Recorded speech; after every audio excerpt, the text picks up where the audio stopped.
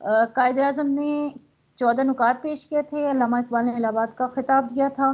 درست جواب ہے علامہ اقبال نے الہ آباد کا خطاب کیا تھا. سوال نمبر 14 ہے جی مندرجہ ذیل رہنماؤں میں سے کس نے قائد اعظم کی 1929 میں 14 نکات کی تیاری میں مدد کی تھی؟ تو اس کا صحیح آنسر ہے مولانا محمد علی جوہر نے. گاندھی ارون معاہدہ مارچ 1931 کے تحت کیا فیصلہ کیا گیا؟ جی فیصلہ کیا گیا ڈار کی نظام ختم کر دیا جائے گا. علیحدہ انتخابی نظام مسلمانوں کے لیے برقرار رکھا جائے گا. کانگریس منتخب اداروں میں نچلی ذات کے ہندوؤں کی نمائندگی کرے گی. کانگریس اپنی سول نافرمانی کی تحریک ختم کرے گی. درست جواب ہے جی کانگریس اپنی سول نافرمانی کی تحریک کو ختم کرے گی. 16 نمبر پہ سوال ہے گورنمنٹ آف انڈیا ایکٹ 1935 نے ملک کو تقسیم کیا کتنے صوبوں میں؟ جی 11 صوبوں میں تقسیم کیا تھا. 17واں سوال ہے جی 1937 کے صوبائی انتخابات میں آل انڈیا مسلم لیگ نے سب سے زیادہ نشستیں حاصل کیں کہاں سے؟ درست جواب ہے متحدہ صوبے سے. نیکسٹ کوشچن نمبر 18 ہے ہندوستانی مسلمانوں نے کانگریس کے وزیر کے استعفی کے بعد یوم نجات منایا. کب منایا تھا؟ 22 دسمبر 1939 کو یوم نجات منایا گیا. نمبر 19 پہ کوشچن ہے چودھری رحمت علی خان نے ناؤ اینڈ نیور کے نام سے ایک پمفلٹ جو ہے وہ شائع کیا. وہ کب کیا تھا؟ یہ بار بار سوال تقریباً ہر کوشچن پیپر میں جو ریپیٹ ہو رہا ہے اٹس میں یہ بہت امپورٹنٹ ہے. اس کا صحیح جواب ہے 1933. نمبر 20 پہ ہے ہندوستان کے سیکرٹری آف اسٹیٹ کی شناخت کریں جنہوں نے 1946 میں کابینہ مشن کی قیادت کی. سر اسٹیفورڈ کرپس، اے وی سکندر، لارڈ پیٹرک لارنس. تو اس کا صحیح جواب ہے lord Patrick Lawrence. Next question ہے جی محترمہ فاطمہ جناح نے آل انڈیا مسلم لیگ میں شمولیت اختیار کی. کب کی تھی؟ 1937 میں، 39 میں، 48 میں یا 40 میں؟ 1937 میں. میم جویریہ میری آواز کلیئر ہے نا؟ جی جی میم بالکل آڈیبل ہے. اچھا جی شکریہ. نمبر 23 پہ ہے لاہور مارچ جو 23 مارچ 1940 کو قرارداد منظور ہوئی صوبہ سندھ سے اس کی حمایت کی گئی. وہ کس نے کی تھی؟ تو وہ حمایت جو کی تھی وہ کی تھی عبدال ہارون نے.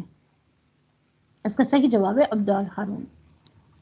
نیکسٹ کوشچن ہے جی نمبر 23 پہ کانگریس نے برطانوی حکومت کے خلاف ہندوستان چھوڑو تحریک شروع کی. کب کی؟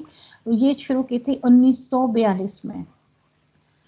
نمبر 24 پہ کوشچن ہے جی گاندھی جناح مذاکرات سی آر فارمولا پر بات چیت کرنے کے لیے 1944 میں منعقد ہوئے جو تیار کیا گیا وہ اس کا صحیح آپشن ہے راج گوپا آرچریا نے اس کو تیار کیا تھا.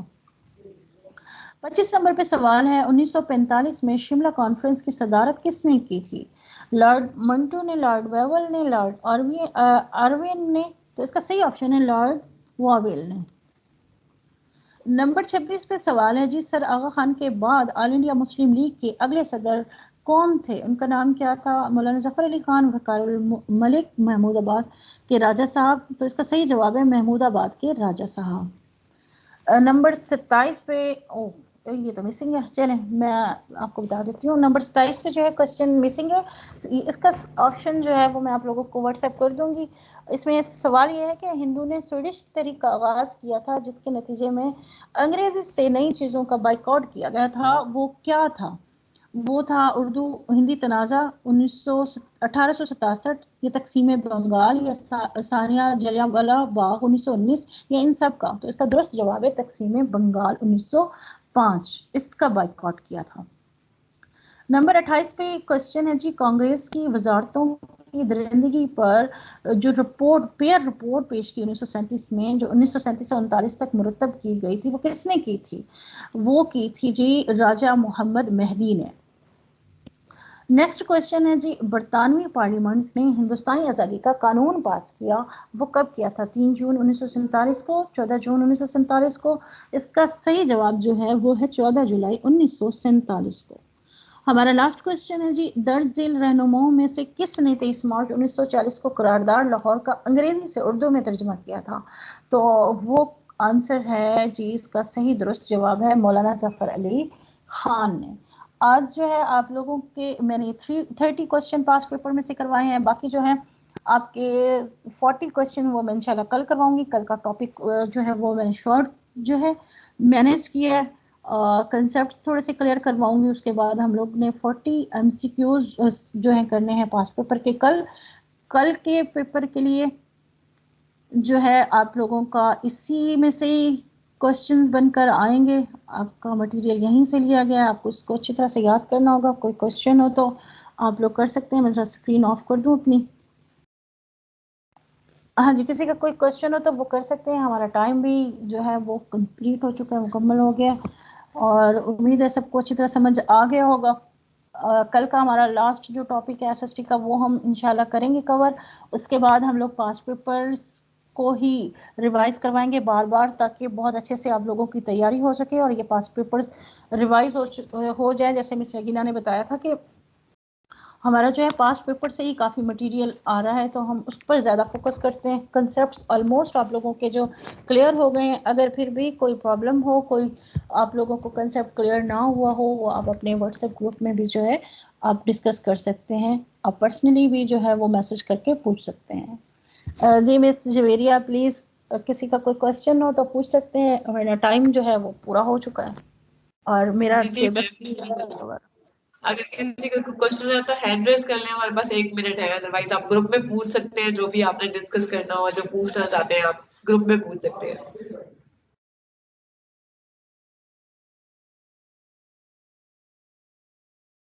اور کل کا جو پیپر ہوگا وہ انشاءاللہ 50 مارکس کا ہوگا.